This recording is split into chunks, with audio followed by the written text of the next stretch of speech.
So, in the last lecture, I was discussing the sources of the Industrial Revolution. Um, and so, um, then we're going to go right now into a discussion of something that is still a raging debate right now. And the issue is of a term called laissez-faire, or laissez-faire capitalism, is what they're really talking about, or laissez-faire markets. Um, for some of you, if you're not familiar with this term, this isn't something that you'll only hear in college.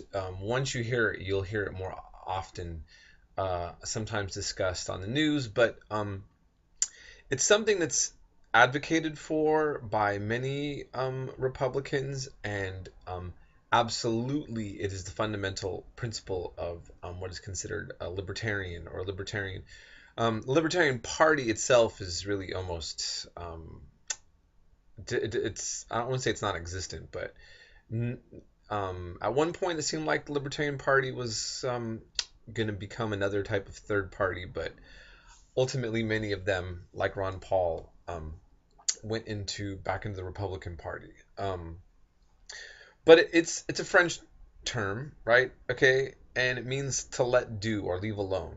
And so the philosophy was argued that the government should impose no restraints on business.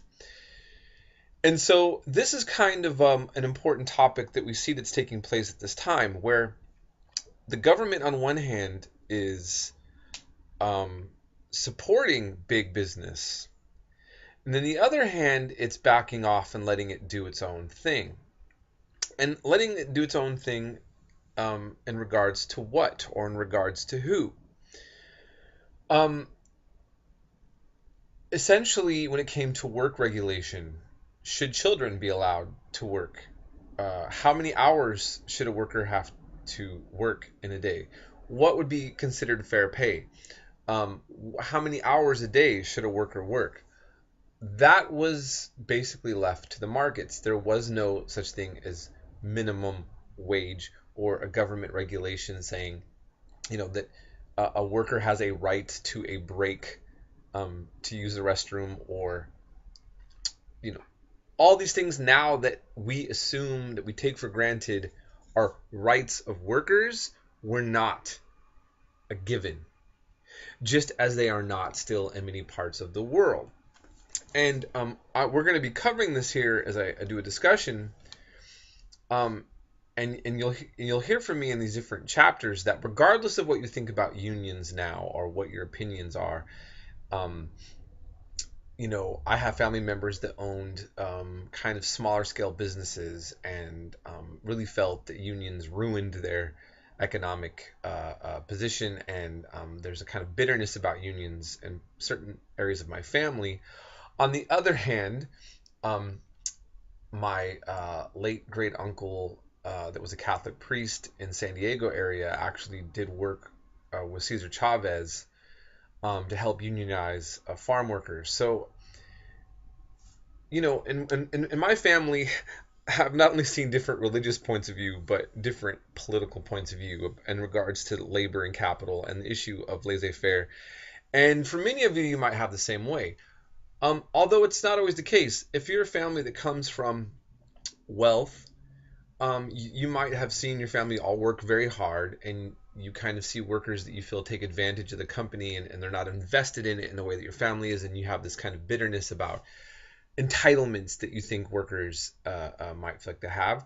Or some coming from a purely working class family may have watched family members work for bosses that just exploit the hell out of them, to be honest, and look at it from that way. And so, America, as well as in other places, have always seen this tension within capitalism. And this is really a theme that we're going to go through, and I'm going to kind of keep talking about in this chapter, which is, what do you do with capitalism in this sense that you kind of almost have to admit that Marx is right on this one, in this one point. Okay, even if you're very anti Karl Marx, the guy who came up with the idea of communism or Marxism, that criticized capitalism. What he basically said, kind of like what John C. Calhoun said when I had earlier stated, is that The interests of the worker and the interests of the boss are different. They're just different, right? The boss wants to have the lowest pay for the worker. The worker wants the highest pay. A landowner wants the highest rent, to charge the highest rent for their property, and the renter is trying to look for the lowest, the cheapest place to live. And so this contradiction, sometimes leads to conflict. Okay, often leads to conflict. Now, the idea of laissez-faire is that ultimately business is the lifeblood of a society.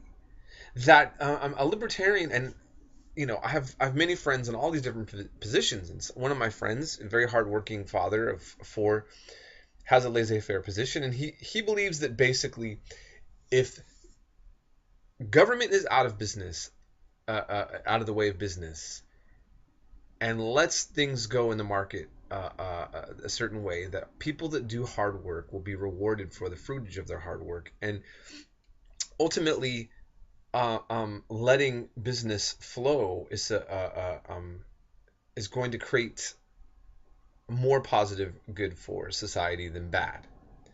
Ultimately, though, laissez-faire can't promise to be good for all, and some argue that it shouldn't make that argument. That the idea of making everybody okay, or to do well, would be totalitarian, would be a taking away of liberty.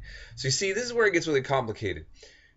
Should the government impose its will on and make people who are innovative and creative, and are going to put their risk their own money to like try to create business at the expense of everybody else?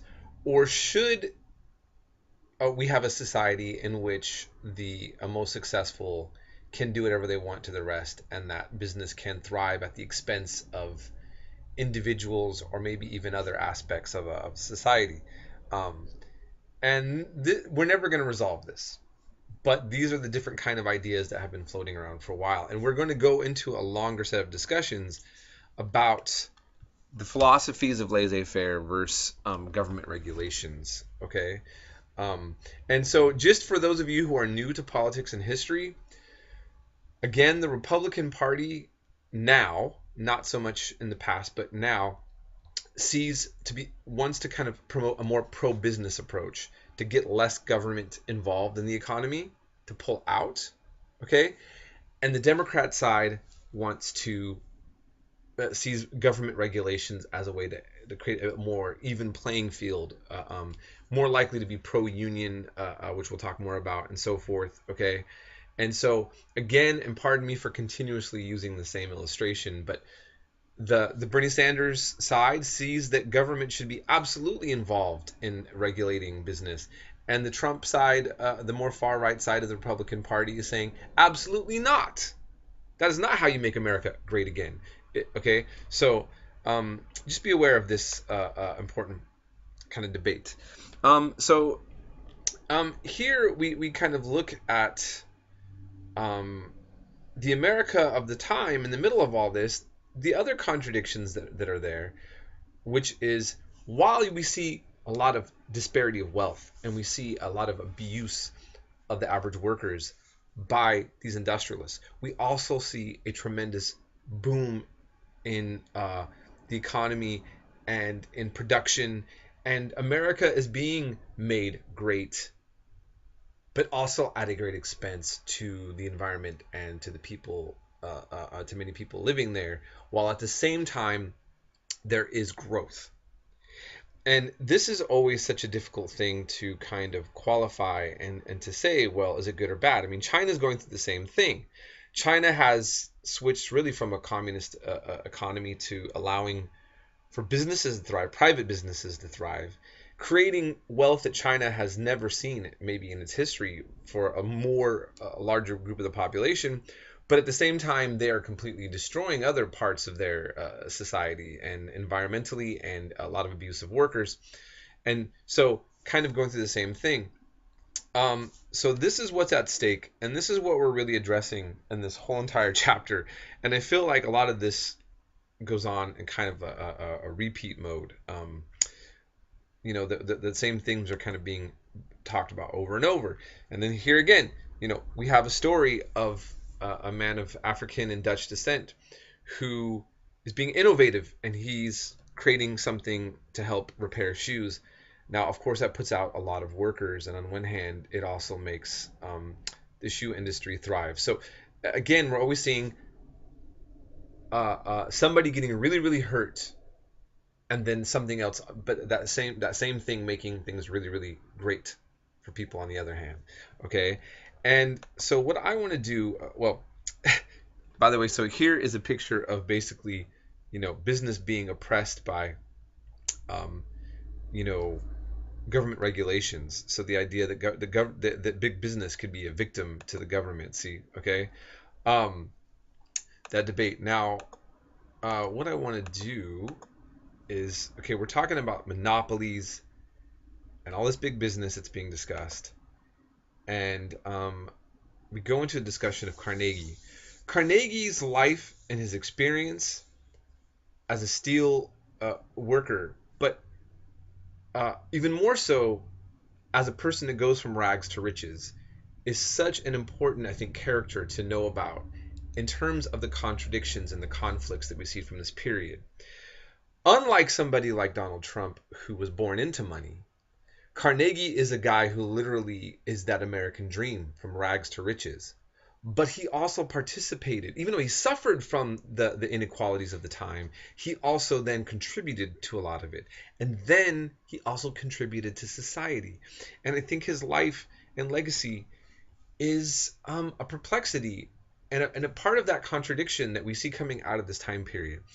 I found this documentary clip that I think is really good on him. It really reflects many of the aspects of this chapter.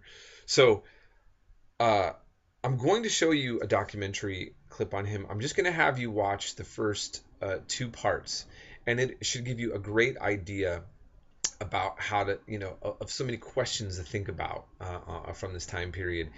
And, I think it's very nuanced and very balanced. So you go ahead and watch that, and you take notes on this documentary clip.